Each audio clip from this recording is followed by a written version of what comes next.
Bismillahirrahmanirrahim. Wadhkuru in kuntum qalilan fakaththarakum wanzuru kaifa kana aqibatul mufsidin. Wallahu a'lamu bimuradi wa dzkurulan pada araning sira kabeh kuntum baktune ana sira kabeh qalilan iku setitik fakaththarakum maka ngakeakeun ya Allah kum ing sira kabeh wanzuru lan pada ningali sira kabeh kaifa kana aqibatul mufsidin iku bot ana apa akibat wong kang ngarusak kabeh qablakum dalam sadurunge sira kabeh bitakdzibihim kalawan ngagorohakeun mufsidin rusulahum ing pirang-pirang utusan mufsidin akhiru amrihim minal hilak tegese akhir perkarane iya mufsidin minal hilak nyatane saking dan siksa. Wa in kana ta'ifatum minkum amanu billadzi ursiltu bih wa ta'ifatun lam yu'minu fasbiru hatta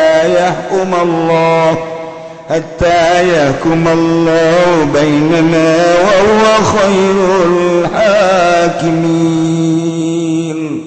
Wallahu a'lam bimuradi wa in kana ta'ifatun lamun nama pasagolongan minkum kang tetep saking sira kabeh iku ngimankeun ya ta'ifah billadzi ursiltu kalawan kang dan utus ingsun bihi kalawan ladzi wa taifatun lan segolongan lam yuminu kang orang imankeun ya taifah bihi kalawan ladzi pasbiru maka pada sabar sira kabeh intaziru tegese ngenteni sira kabeh hatta yakumallah malam-malam hukuman sapa Allah bainana ing dalam antara isun sadaya wa bainakum lan dalam antara sira kabeh bi ilmu iki wa ilakil mubdil kalawan dan selamatkan wong kang aklan dan rusak ke wong kang gawe batal wa walan ta Allah khairul hakimin iku kang leuwih becik-becik ke wong kang hukuman kabeh dalhum tegese kang leuwih adil-adil hakimin. Qala al-mala'u alladhina istakbaru min qaumihi lanukhrijannaka ya Shu'aib walladhina amanu ma'aka min qaryatina aw lata'udunna fi millatina qala awalau kunna karihin. Allah alam bimuradi qalal mala'ul ladzina mutasafun akana akakan golongan wong akang pada sarombong ladzina kabeh min qaumihi saking kaum kangjeng Nabi Syuaib anil imani saking iman lan ukhrijannaka ngucaping lapar lan ukhrijannaka yakti bakal ngusir temenan ingsun sadaya ka ing sadaya Syuaib alladzina amanu lan wong akang padang imankeun ya ladzina kabeh maka sumertana sira min qaryatina saking negara ingsun sadaya oleh ta'uduna tawayati babalik temenan sira kabeh tarjauna tegese babalik sira kabeh pimilat temenan sira kabeh ing dalam agama ingsun sadaya dinina tegese agama ingsun sadaya wa qalabu fil khitabilan wa qulubul lini alladzina indana khitab al jama'in jama' alal rahidi ngatazawai ana syaiban lam yakun qimlati muqattukun satune kanjeng Nabi Syuaib dari qorana ya Syuaib ikut tetap ing dalam agamanya alladzina qatu babar pisan wala nahwilan ingat seumpamane taglib ajaba maka ngajawab iya kanjeng Nabi Syuaib ila faqala walau kunna karihin.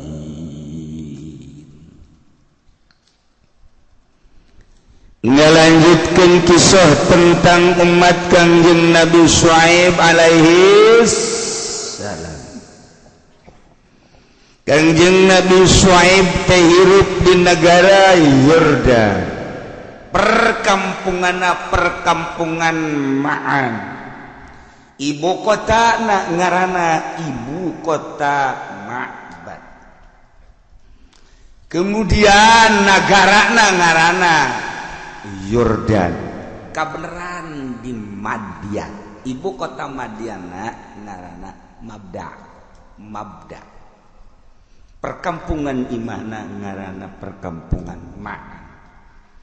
Kangjeng Nabi Syuaib teh hirup teh di tengah-tengah manusia nu kerusak. Karusakanana nu kamari dijelaskeun ku Gusti Allah digambarkeun dina Al-Qur'an. Dina ayat nu kamari hiji indah jasa ngurangan timbangan. Dua ngurangan takrah. Tilu selalu menghitung teu beres ujung-ujungna. Opat caricing di jalan nyana maling nyopet ngagarong begal. Caricing di negara teu aman masyarakat lantaran nyana ngalaksanakeun muksi cukai jeung meres terhadap masyarakat. Kuabeh acak-acakan ti kalangan pedagang geus teu rapih nakerna jeung nimbang jeung ngitungna. Ti kalangan bangsawan kitu keneh nu ayangan rentenir madulu. Ti kalangan negarawan ngalaksanakeun birokrasina luhur pisan kajujuran, meras jeung nyuke. Peribadahanna nyembahna lain ka anu ngadamel langit bumi tapi ka patung ka batu ka kayu kafir. Diutuslah kangjeng Nabi Syuaib alaihi salam. Tapaheula nyana di guha Mabda. Mentek lamun urang ka Yordan terus ke arah Madian, belok kanan ka ditu nu endek ka makom kangjeng Nabi Syuaib. Di belah kanan aya gunung-gunung, di dinya aya bolong-bolong. Eta teh urut tapak kangjeng Nabi Syuaib alaihissalam.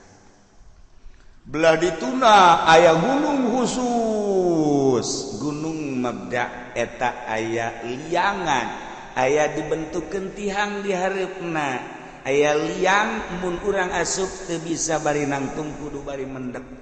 Di jero eta teh paranti tapak kangjeng Nabi Syuaib. Di jero eta guha aya 10 makam guha. Kitulah kangjeng Nabi Syuaib teh terus ibadah ka Gusti Allah. Kabelah dieuna dibere mukjizat turun malaikat Jibril alaihissalam. Mukjizat dat teu kagok Allah mere ngan sifatna titip doang. Tongkat titip Syuaib nu engke asli nama kudu dibikeun ka minantu maneh nu ngaran Musa. Nu bakal tarung gede-gedean jeung Raja Firaun geus disiapkeun ku Gusti Allah. Malaikat Jibril janggakeun tungkat ka kangjeng Nabi Syuaib, ti mana ieu menang ti mana, apa menang ti Gunung Karang gitu. His malaikat Jibril Gunung Karang mah ngaco. Ieu mah menang ti surga. Oh, nu mawana sa kangjeng Nabi Adam alaihissalam. Masyaallah. Jadi eta mah tongkat kayuna kayu menang ti surga. Pasihkeun ieu ngagunakeunana kumaha ceuk kanjeng Nabi Syuaib. Gunakeun ketika peuting besi hayang cacaan kitu keun. Waduh. Mereka dua besi aya hewan-hewan anu galak sok totokeun ka arah.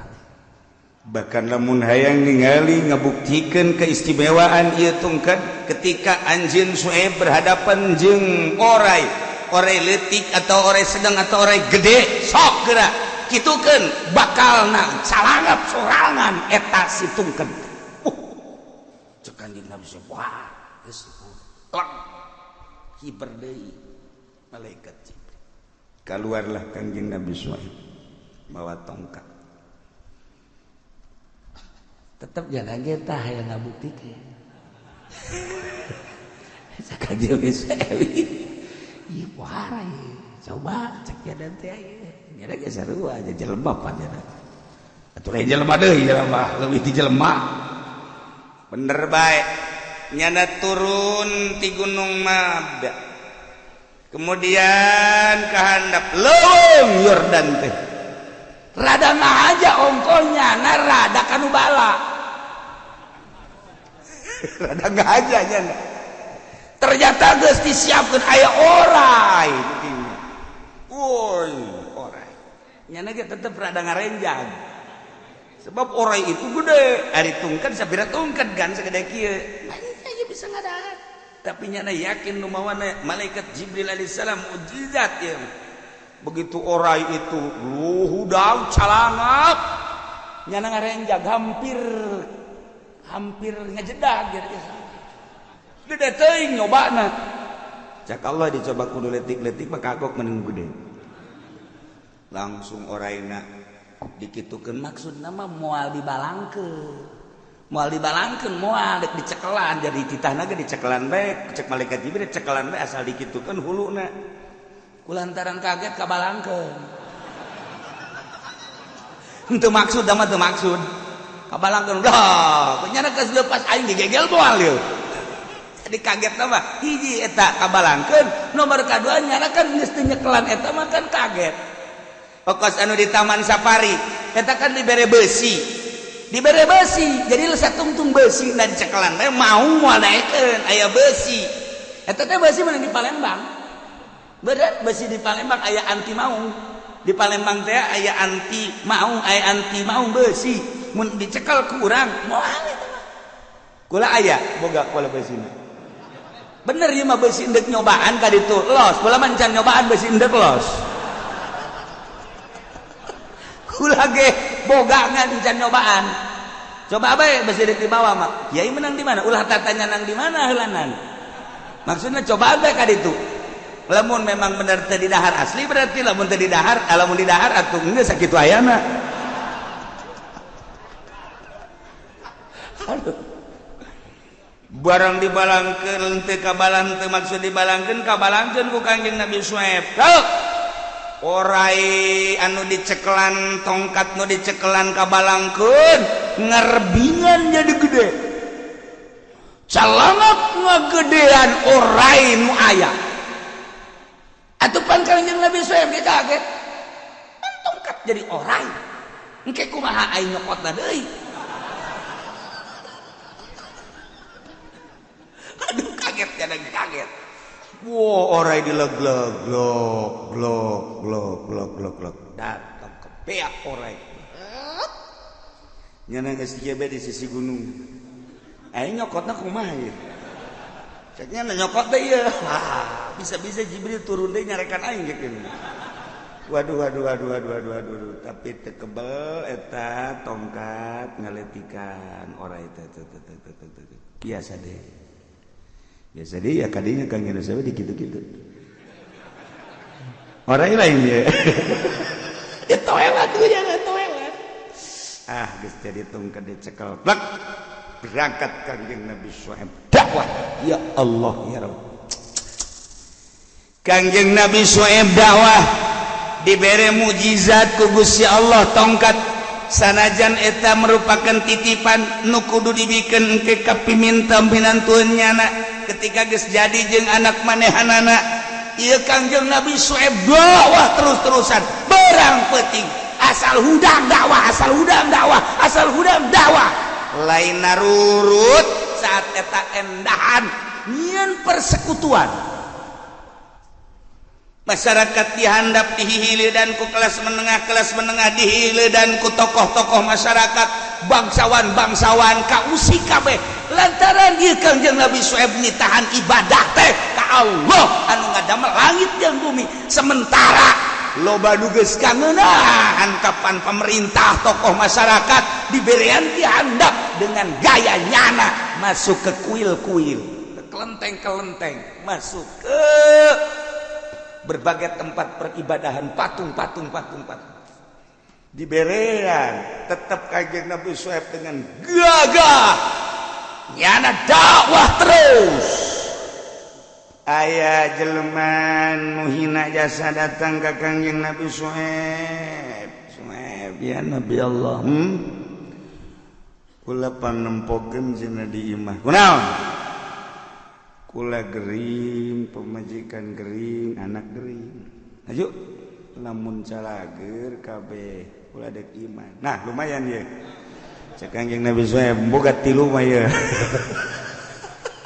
mulai ti aki-aki jeung nini di mana imah itu di perumahan Maan ayo kadeu itu ayalah imah nage ndek runtuh nini suku nangis laletik jasa aki-aki kitu keneh rampang rempeng boga anak maruriang ngadong Kangjeng Nabi Syuaib ya Allah ya Rabbi abdi aya saguna-gunana mah ieu tongkat besi salah ngan ku abdi lah dek digunakeun bae dek supaya ieu nu tilu bisa jadi kekuatan Gusti abdi ngadoa ka Gusti nyuhunkeun mun aya kawenangan abdi bejaan mun ulah atuh ulah ieu mukjizat ieu besi salah ngagunakeun abdi mah ieu abdi geus jelas yakin jasa geus ningali kada daekna tapi ngagunakeunna tetep besi salah oh batur mah boga kaistimewaan bebeja ka Allah urang mah batu combong main kata-katakeun bae ketrek teu bisa kitu tuh teu bisa tetep bebeja heula ka Allah Gusti abdi bogoh ye ka itu ieu deuk dipelet melalui combong meunang henteu Gusti kudu bebeja gitu datang ka kiamat sia moal menang-menang nah langsung turun mukjizat ka Kangjeng Nabi Syuaib bantu kudu dikumahakeun Gusti toelkeun oh ditoel langsung cek Kangjeng Nabi Syuaib mana nini ieu geus sabaraha ieu geus sabaraha lila muriangna beuh ieu mah muriang teh ti pas lahiran nu ieu bae datang ka kuari beuh cak aki-akina teh bisa dipergunakeun cak sok aja ngomong kitu ya guys bismillahirrahmanirrahim Allahumma aslih ya Allah aya doana tah mau dibikeun ku aing sebab eta manjur tah doa eta mah teh sapirangan sabaris doa sabaris doa doana ngan sabaris doa Allahumma aslih qalbi masyaallah pohara jasa tah berarti kan diberesan hate supaya ieu kadinya ulah hayang nanaon pan urang mah mencet buka kahayang geus buku itu pudoli mah teh lain deui teh ieu mah mencet teu sapencet-pencet tah dua tak adi doaan heula ku Kangjeng Nabi Syuaib Allahumma aslih qalbi masyaallah wa azil aibi ya karim pohara jasa tah doa beresan hati abdi supaya mulus deuleu ka Gusti jeung pangleungitkeun ka celah abdi nurutkeun Gusti masyaallah wa zayyinni ya Allah mali teruskeun doana bae geus tah mah rahasia tah geus rahasia lain pelit sebab eta bisa pakai pelet masalahna asal geus wa zayyinni bae kan lain deui tah pada waduh lain deui tah mah atuh ka ditu masyaallah hadi warzuqni ka ditu waduh geus moal bae ka jeung ojol jeung sapi lah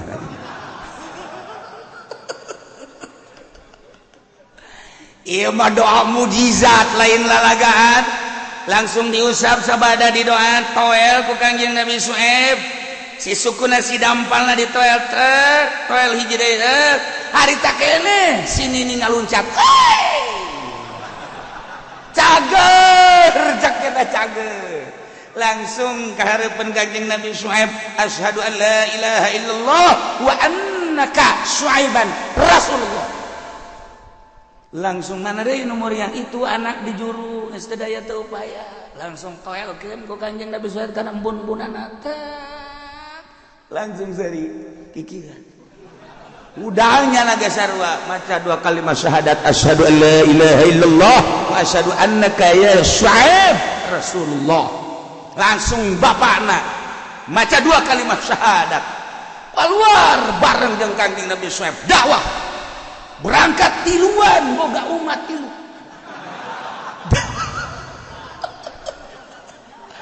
Masya Allah perih lamun urang ngadengekeun nabi nu baheula cangkel lamun urang ngadengekeun dakwah rasul nu baheula nyeri lamun urang ngadengekeun urang mah kuari dakwah lain dakwah kuari mah urang mah dakwah jeung papada urang sakadar ngalempengkeun toh dakwah mah kafir Buddha supaya asup Islam Kristen supaya asup Islam Katolik supaya kafir supaya maca la ilaha illallah Muhammadur Rasulullah orang lain dakwah sakadar ngalempeng-lempengkeun doang ieu mah ngalempeng-lempengkeun ge teu daek lempeng ai keur di majelis bahasa ngalempeng ieu barang kaluar bae bengkok deui datang ka ieu mah ngaringkel Masya Allah Kangjeng Nabi Syuaib terus bae dakwahna iyalah amanat ti Gusti Allah cek Gusti Allah lempengkeun Syuaib ilu فأوفوا الكيل والميزان ولا تبخسوا الناس أشياءهم ولا تفسدوا في الأرض بعد إصلاحها ذلكم خير لكم إن كنتم مؤمنين ولا تقعدوا بكل صراط توعدون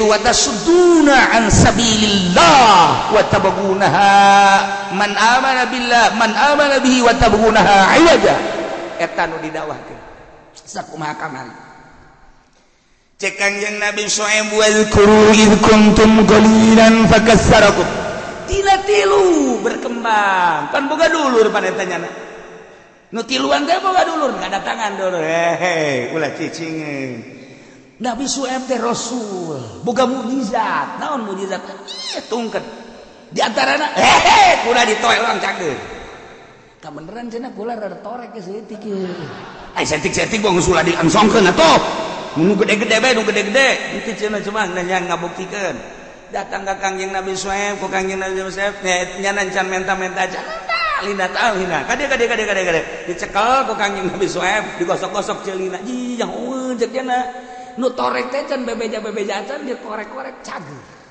langsung maca 2 kalimat syahadat tah dulur ti nini maca 2 kalimat syahadat kabeh dulur ti aki maca 2 kalimat syahadat terus anak-anakna dakwah bareng alhamdulillahirabbil alamin Kangjeng Nabi Syuaib berkat mukjizatna tadi alhamdulillah geus rada ayaan kuari mah lamun dakwah ka daerah anu geus anu nyambut dakwah ka daerah anu geus anu nyambut dakwah ka daerah anu geus anu nyambut perumahan perkampungan geus aya nu nyambut beuki terusiklah pemimpin negara Yordan saat eta pamimpinna ngayakeun musyawarah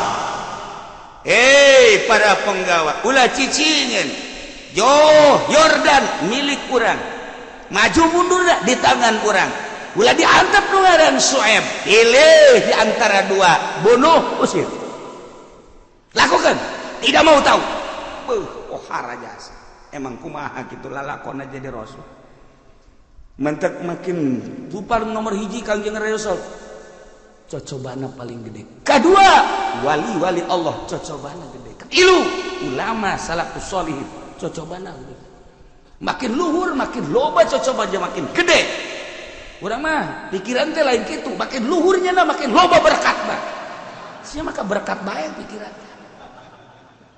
ulah mikirna berkat jadi lamun carita kiai anu wali anu urang mun carita wali Maulana Hasanuddin baheula perang eta teh lain lalagaan ngalawan Inggris perang teh ngalawan India anu persekutuan saat eta kapan Cina India kemudian kitu termasuk Eropa ya Jerman ya Perancis ke tu Inggris Belanda dilawan ku Maulana Hasanuddin nu mantak eta Masjid Banten aya lapangan ka dieu eta urut tarung ngadu suara jeung Mr. Scott baheula Mr. Scott jago nyanyi hebat jasa suarana nyana selalu menyanyikan melalui gitar nyanyianana nyanyian ketuhanan Kristen nyana lobalah anu naluturkeun ditandingan ku Maulana Hasanuddin melalui bacaan-bacaan ayat suci Al-Qur'anul Karim ieu Masjid Banten di dieu aya kulah kahareup ka belah dieu di dinya aya panggung naek ka luhur panggung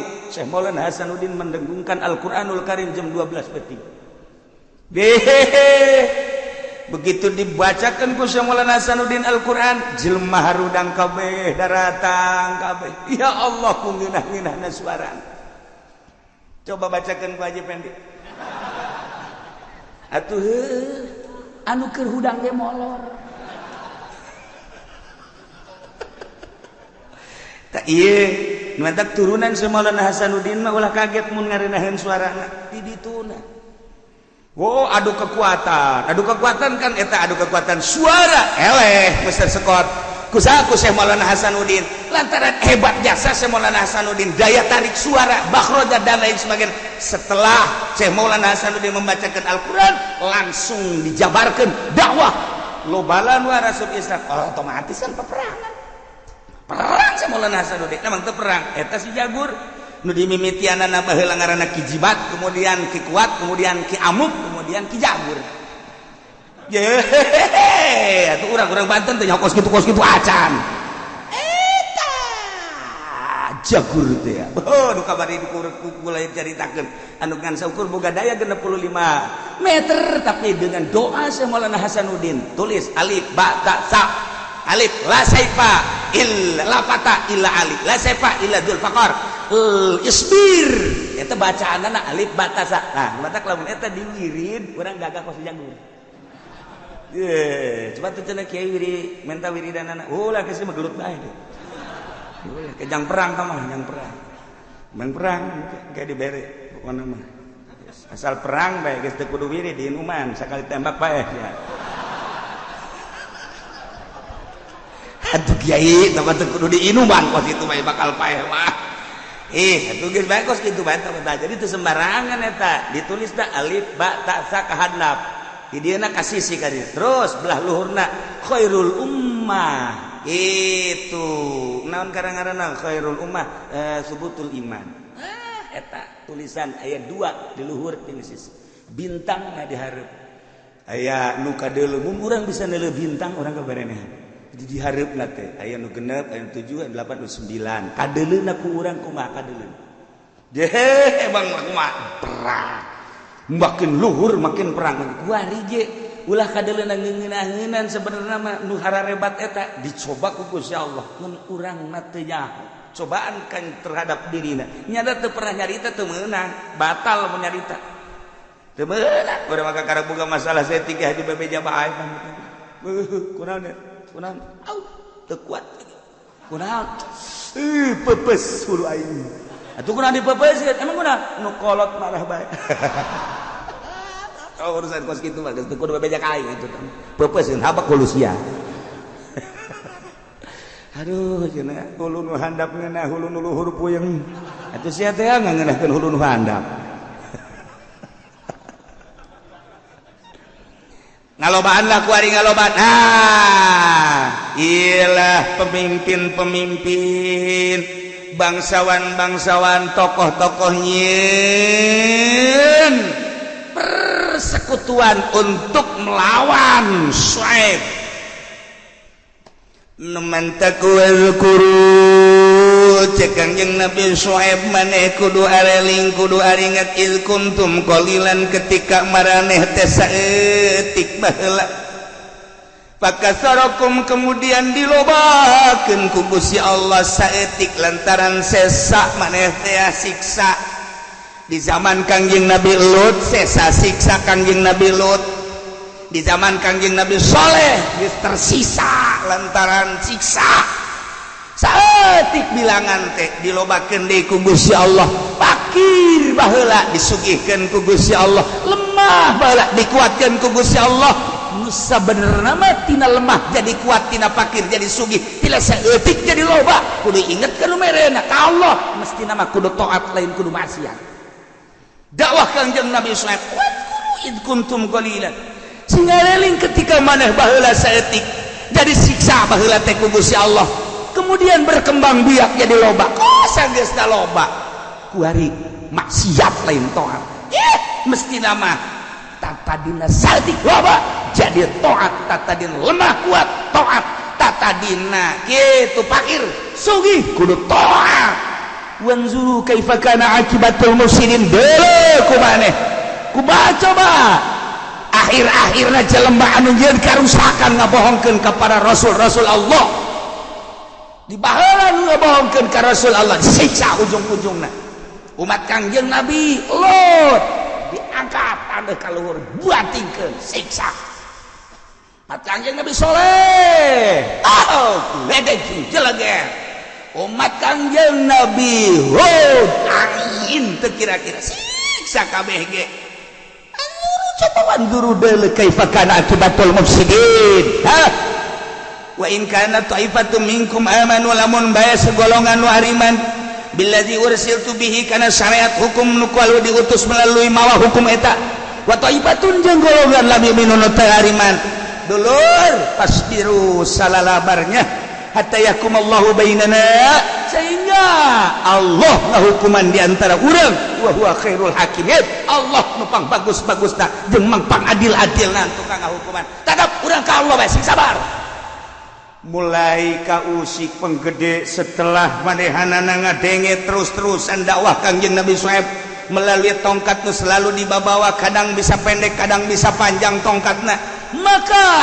pemimpin Yordan saat eta khususnya di bagian ngayakeun gerakan untuk selalu membunuh ka Kangjeng Nabi Shu'aib atau ngusir mantak diabadikeun dina Al-Qur'an qalal mala'ul ladzina istakbaru min qaumi lanukhrijannaka ya Shu'aib walladzina amanu ma'ak min qaryatina wa la ta'udunna fi millatina cek para pembesar-pembesar negara Yordan saat eta jelema anu talakabul sombong luar biasa di kaum Kangjeng Nabi Shu'aib nu embungeun iman embungeun percaya ka Allah jeung ka Kangjeng Nabi Shu'aib nyana ngomongna hei Shu'aib lanukhrijannaka ya Shu'aib ulah sambatkan ya kaulah bakal ngusir nyaan kanyu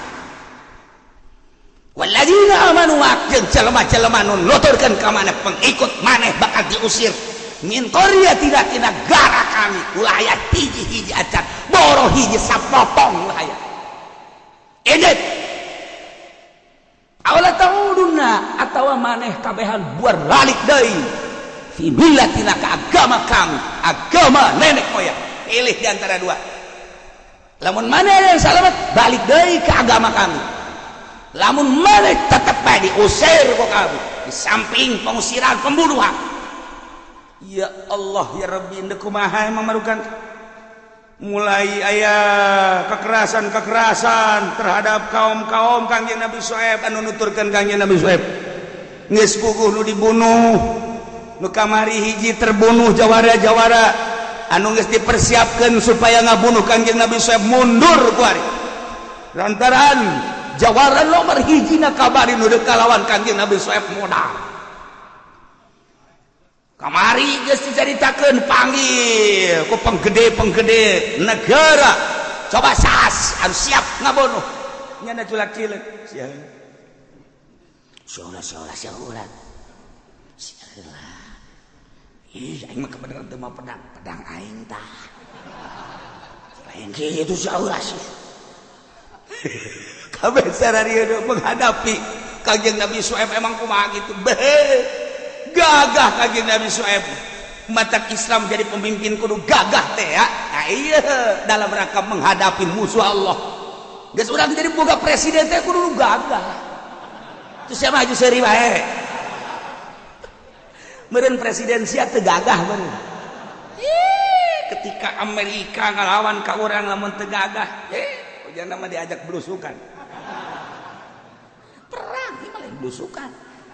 Nah Kangjeng Nabi Shu'aib terus dakwah sementara pemimpin negara siap membunuh atau mengusir atau balik deh ke agama tidinya Kangjeng Nabi Shu'aib ngumpulkeun penganut-penganutna ngadoa ka Gusti Allah Gusti abdi dakwah teh encan datang kana klimek encan maksimal abdi dakwah teh lantaran abdi ge terang dakwah teh kudu mayoritas iman ka Gusti ieu mah kakarak minoritas tapi sementara ieu aika abdi nama berenanan tewaranian tapi kapan pengikut-pengikut abdi anu iman ka Gusti ieu teh anu sabaraha nu dibunuh sabaraha anu dicacak ge sabaraha anu dipicen geus sabaraha nu teu kanyahoan kuburan abdi nyanggakeun ka Gusti sementara ieu makin dahsyat luar biasa pemimpin negara berikut penggede-penggedena